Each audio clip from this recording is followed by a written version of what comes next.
Alright, hello everyone.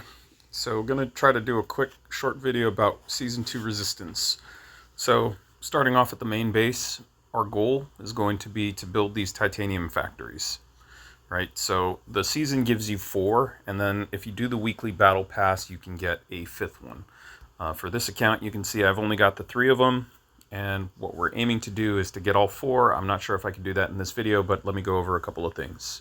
So these buildings, they each provide you with 720 additional output an hour, each level up. And that's regardless of, if you add another building, then that's going to be an additional 720, whatever the base is, and then you upgrade it, it's going to be 720. So, for example, this factory is at 15. If I upgrade that, here in the center you see an output hour, and what the level 15 to 16 gains you, that's 720. Here I've got a level 10. If you do the math on that one too, it's another 720 points if I upgrade this one from 10 to 11. So the goal should be to get all 4 of these out as soon as possible. And what these are going to do are they're going to feed your Alliance furnace. So where the difference is between just upgrading one all the way to 30 versus, getting all 4 out is, if you notice, the upgrade prices get a little steep on coal requirements. So for this one from 10 to 11, it's going to require 80,000 coal. And for this one to go to 15 to 16, it's going to require 129,000, almost 130,000 coal. So for 720 plus, for this one, I would rather just build a new one or level this one up first. But what I'm trying to do strategy-wise is save enough coal to get the 4th one out. Once you get all 4 out, then you can start leveling them all up to where they need to go. So to pull another one out, you need to get the last one to 15. So I've kind of aligned them: Titanium Factory number 1, number 2, and number 3. My 4th one will go down here. I don't have the season battle pass on this account. If you do have it, you'll get a 4th one.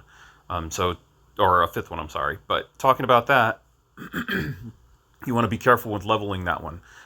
In the beginning, it's very worth it to have it because it'll get your resistance up higher when you start making this titanium alloy to level up the high heat furnace. But it kind of tapers off towards the end. So if you're chasing a level 30, I would say, if you're going to spend the money on the battle pass, do maybe 2 weeks to 3 weeks of it. And then if you don't want to spend on it anymore, you don't really need to. By that point, the Alliance as a whole and some of the heavy hitters will have the proper resistance to get us where we need to go, no matter what. All right, so after all 4 are built, I want to show you the battle pass. You go into Season 2, and then you go into the weekly pass. And so this is kind of where you would buy that if you want to buy it for the week. Then you have the season battle pass, which is important because even if you don't spend any money, you still get these pieces on the left. And you'll see there's some coal at 10K per level. So you want to make sure you're coming in here every day and doing these tasks that are in here. Even though they're small, they only give you 100. Every once in a while, you'll get this 10K. So, for example, here's another 100. Just claim that. And then you can scroll down to the ones you haven't. Buy packs in store is the only one where you would need to spend money. So if you don't want to spend money, just skip that one. But you can go and do the rest of these by, just clicking the go button, right? Donate to the Alliance Furnace 2, 3, 4, 5 times. And then I should be able to go back, follow the red dots for the season battle pass. And my daily task, I can hit claim all, or I can hit the claim button.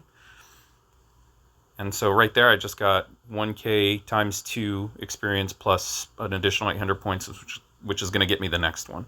So as you get further down the season, you're going to see that it starts unlocking a lot of different stuff. If you are going to buy the pass for the season, I do suggest you get all 3, which is going to run you about $30 because it gives you a whole lot of other things over here and to the right. All right. So the next thing we can talk about is collecting coal. So there's a few different places to collect coal.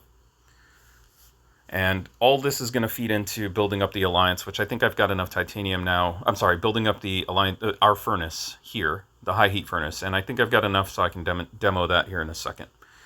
So collecting coal, there's a few different places you can go. So Doomwalker First Bloods, definitely going to be something that you want to do in the beginning. You can scroll out. You want to do something we can carry in the Alliance, probably anywhere between a 180, 190 for just about everybody.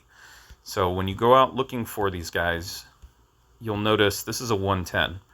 So if you click on it, what you get at the top here is your basic rewards, right? This is after you've already done your first blood. First blood happens after reset. If you click the little caret arrow, it tells you what the first kill reward would be, and you notice that even for this 110, you get 124,000 coal.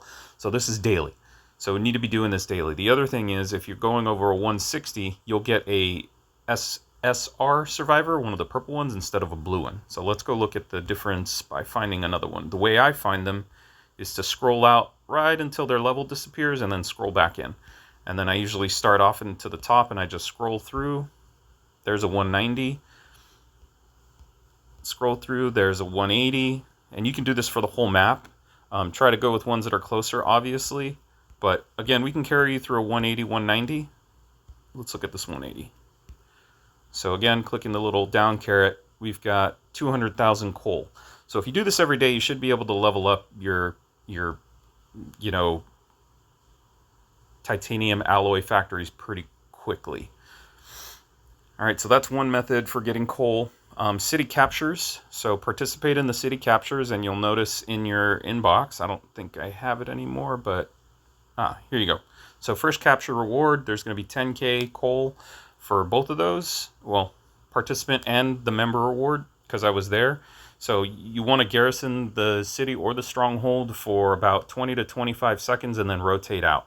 So I'm just going to claim all these things, and you'll see I got 10 of the 10K coals, which is 100,000 coal, and then I got 60,000 of the alloy. So that's one place that you can get them. Don't forget to check your inboxes, collect all your event stuff and everything that's in there. You might find some surprises. The next thing is the Alliance Cities. If you go to the Alliance button, and then you go to Alliance Cities, as we capture these, you'll see produces coal, and you can click on that tab at the top, and it's going to allow you to collect what is passively gaining through the Alliance every time that we capture a stronghold that will contribute to your coal requirements. So there's another 46,000 coal. All right, the daily battle pass stuff I already covered. There's another section down here on the bottom left of the screen, which is your little radio button. And so this is usually what everybody's familiar with, is the daily tasks, right? This is the thing that gives you the normal dailies and the flower. If you go over to season, you can see that there's a bunch of tasks here also that give you 1K per little accomplishment, and then some 200s down here that are, they're not super hard to get, but some of them require you to turn your furnace on and raise your temperature or to freeze to a certain point, and you get some diamonds as well. So make sure you're doing these every day. Most of them reset.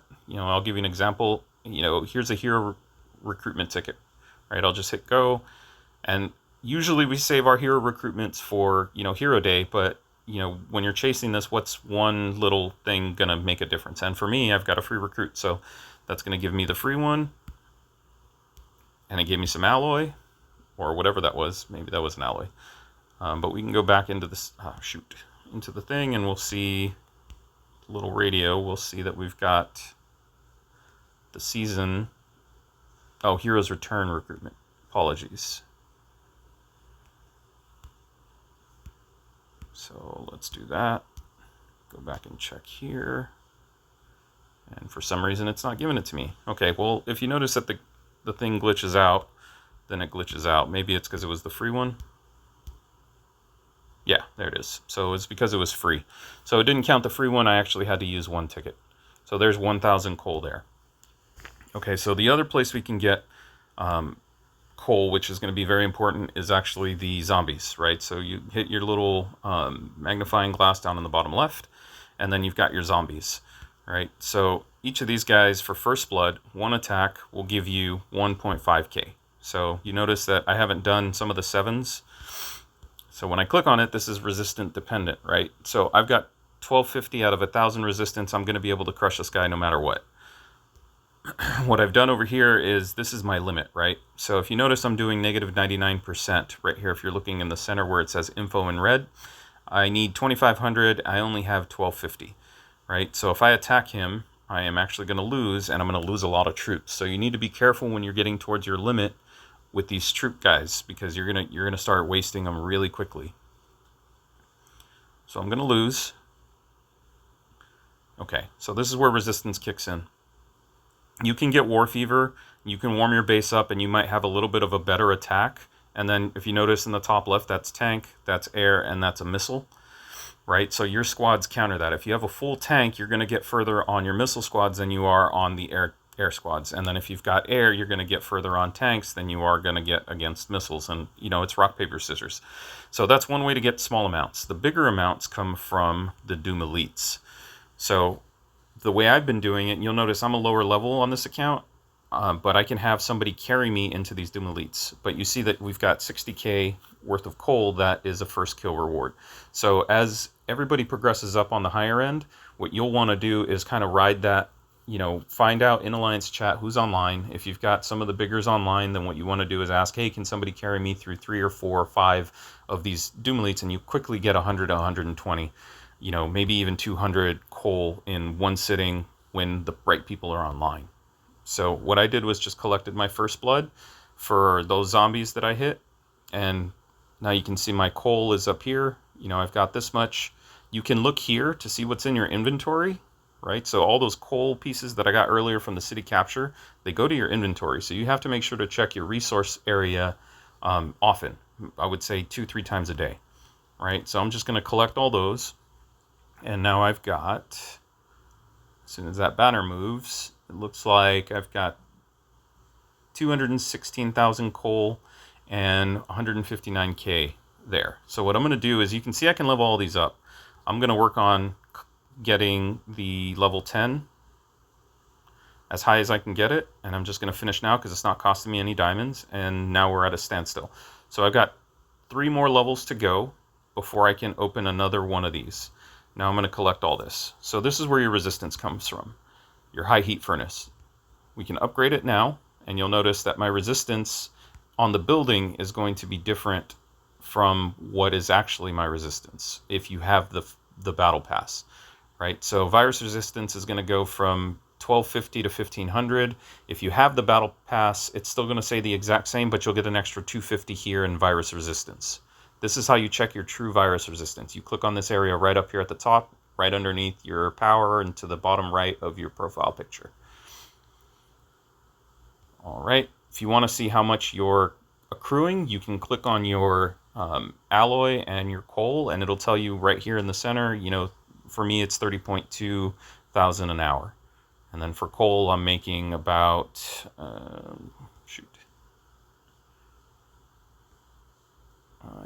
oh, you're not making coal, you have to collect it. All right, so let's go ahead and update this.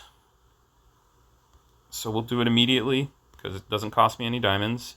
And it looks like I can do it twice. So I just gained, should be about 500 resistance. So 1750. So the first thing you want to do after you upgrade that and you get a higher resistance is go back to your world map and then check on those zombies that you were just fighting. Right, so it's a 13. It was killing me before. Now I'm dealing 60%, or I'm losing 60% of my attack value. So if we try that attack again, you'll notice that it's going to drop them immediately. And you can keep going.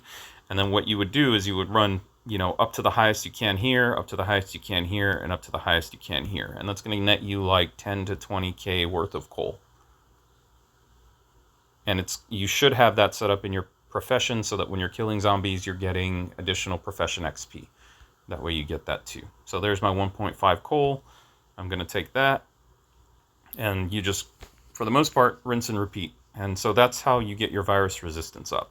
It becomes really important for attacking and defending when you're in the Alliance City and when you're capturing a stronghold. So if you have any questions, please post in the Discord. And if I missed anything, you know, post that in the Discord too. All right. Thanks, everyone.